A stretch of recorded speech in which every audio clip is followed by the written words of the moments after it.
아침 목사에 오신 여러분들을 환영하고 축복합니다. 하나님께서 새로운 날을 허락하셨는데요. 새로운 날에 걸맞는 새로운 은혜로 오늘 하루 우리 인생을 지킬 줄 믿습니다. 오늘은 신의 산 언약이라는 제목을 가지고 출애굽기 19장 1절부터 25절까지 말씀을 살펴보도록 하겠습니다. 먼저 1절과 2절 말씀 같이 한번 읽어볼까요?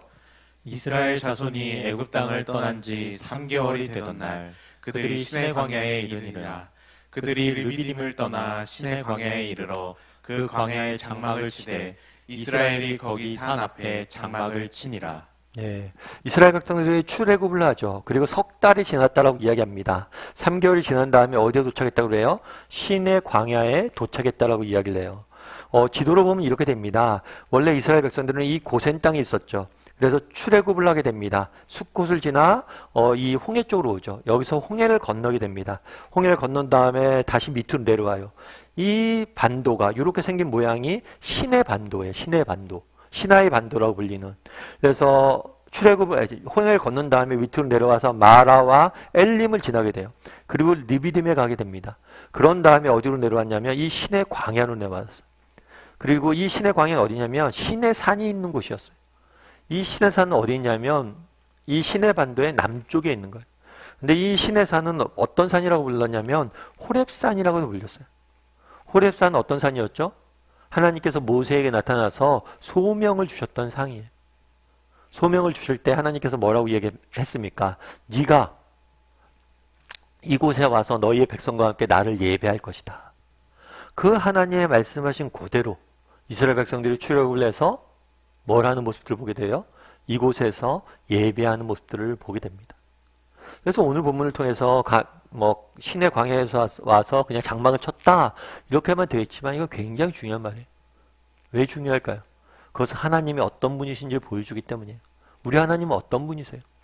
자신의 약속을 반드시 지키는 분이에요. 처음에 모세를 부를 때 그렇게 이야기했죠. 야 모세야, 애굽에 가서 네가 이스라엘 백성들 구원해내.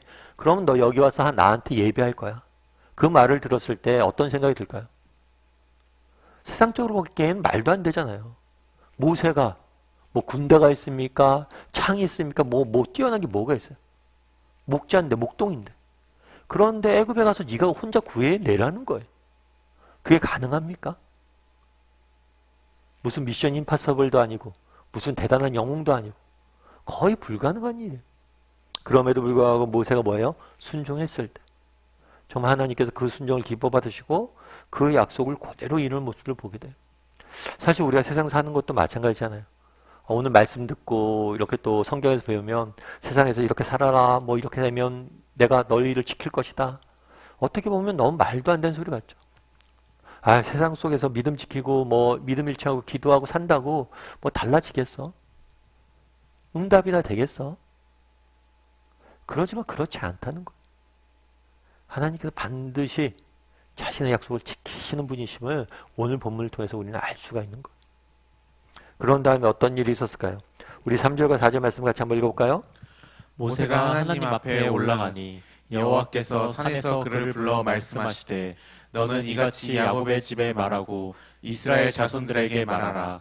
내가 애굽 사람에게 어떻게 행하였음과 내가 어떻게 독수리 날개로 너희를 업어 내게로 인도하였음을 너희가 보았느니라. 앞으로 모세와 하나님은 이스라엘 백성과 시내산에서 뭘 맺냐면 언약을 맺게 돼요. 이 언약을 맺을 때 이 언약을 맺게 되는데 이제 앞으로 언약에 대해 우리가 좀 살펴볼 텐데요. 이 언약을 맺을 때 제일 먼저 한 일이 있어요. 그건 뭐냐면 기억하라는 거예요. 언약을 맺기 전에 하나님 말씀하실 때 제일 먼저 한 일이 뭐냐면 기억하라는 거예요. 내가 애굽 사람들에게 어떻게 행하였는지 너희가 기억하라는 거예요. 또 내가 광야에서 어떻게 독수리 날개로 너희를 업고 내게로 인도했는지 너희가 보았다. 너희가 기억하라는 거예요. 근데 오늘 보면 되게 재밌는 표현 있죠. 독수리 날개로 너희를 업어 내게로 인도했다. 이게 무슨 말일까요? 독수리가 이렇게 날 때 보면 아이에게 이제 나는 법을 가르치잖아요. 아이에게 독수리에게 나는 법을 가르칠 때 어떻게 하냐면 아기 독수리가 날면 그 밑에 어미 독수리가 있어요. 날개를 펴서 아기 독수리가 떨어진 것들을 방지하고 있는 거예요. 그런 것처럼 정말 그 날개를 펴서 너희를 애가 넘어질까 쓰러질까 지키고 보호하셨다라는 의미라는 거예요. 맞죠? 우리도 마찬가지예요. 우리도 이 땅을 살면서 제일 먼저 기억해야 될 게 뭐냐면 하나님이 우리를 위해서 무엇을 행하냐는 거예요. 무엇을 행했어요? 그날에 내가 위해서 어떤 일을 행했냐? 하나님께서 우리를 구원하기 위해서 어떤 일을 행했어요? 하나밖에 없는 아들을 십자가에 넣어주셨죠. 우리를 위해서 모든 것을 포기하고 가장 소중한 것을 포기하고 아끼지 아니하셨죠. 그것들을 기억하라는 거예요. 그래서 바울이 뭐라고 이야기해요? 하나님께서 우리를 위해서 자기 아들을 아끼지 아니하시니까 모든 것을 우리에게 주시지 않겠느냐? 맞죠? 하나님께서 우리 자기 아들을 내어줄 만큼 우리를 사랑하고 아꼈다는 거예요. 그걸 너희가 기억하라는 거예요. 그리고 또 뭘 기억해야 돼요? 독수리의 날개처럼 날개로 너희를 업어 내게로 인도했다. 하나님이 우리 인생을 한번 돌아보세요. 지난 우리의 새 인생 동안에 하나님이 우리를 얼마나 사랑하시고 우리 인생을 어떻게 인도해 오셨는지, 위기마다 고비마다 하나님이 우리를 어떻게 지켜셨는지 우리가 돌아봐야 돼. 그리고 기억할 수 있어야 돼.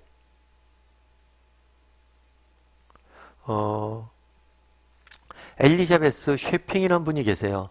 이 사람은 서사평이라고도 불리우는데 이분은 원래 독일 태생의 간호사예요.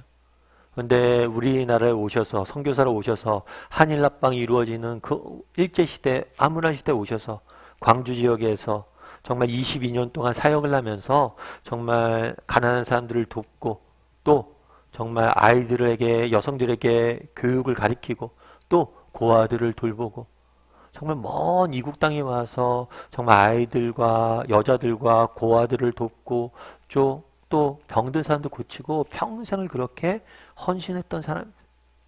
사실 여러분 생각해 보세요. 여러분이 지금 우리는 한국에 살고 있습니다. 누군가 한국에 왔다는 걸 당연시 여겨요.